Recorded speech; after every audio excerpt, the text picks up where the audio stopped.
আওয়ামী লীগ আমলে কেনা আড়ি পাতার যন্ত্র এবং এর ব্যবহারের খরচ জানতে ৩ সদস্যের একটি কমিটি গঠন করা হয়েছে বলে জানিয়েছেন প্রেস সেক্রেটারি শফিকুল আলম। সেই বিষয়ে মোহন ইসলামের প্রতিবেদনটি আমাদের হাতে এসেছে।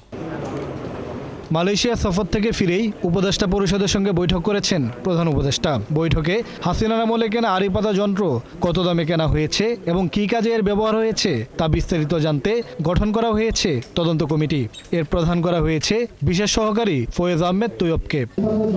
পরে উপদেষ্টা পরিষদের বৈঠক নিয়ে বিস্তারিত জানান প্রধান উপদেষ্টার প্রেস সচিব। গত স্বৈরাচার সরকার বাংলাদেশের নাগরিক অধিকার হরণের জন্য এই সার্ভেলেন্সের যে ইকুইপমেন্টগুলো সেগুলো স্পাইওয়্যার তারা ইউজ করেছেন এই অবৈধ নজরদারি করার জন্য এবং আপনার ফ্রিডম অফ স্পিচটাকে কেড়ে রাখার জন্য। আমাদের যে কনস্টিটিউশনে আমাদের যে গোপনীয়তার যেই রাইটটা দেওয়া হয়েছে সেটাকে তারা খর্ব করেছেন।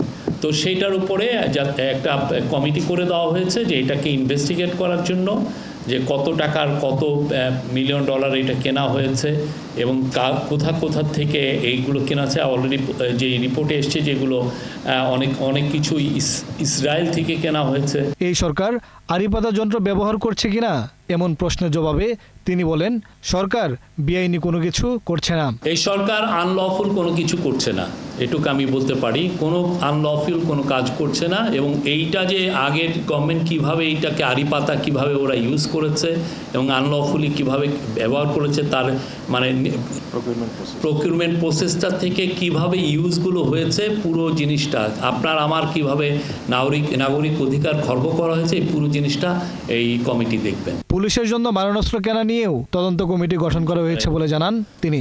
এইখানে অনেকগুলো বিষয় এসছে। আমরা সংবাদ সম্মেলনে প্রধান উপদেষ্টার মালয়েশিয়া সফর নিয়েও বিস্তারিত তুলে ধরা হয়। ইনভেস্টমেন্টে মালয়েশিয়ান আপনি জানেন মালয়েশিয়া ইকোনমি ইজ বুমিং।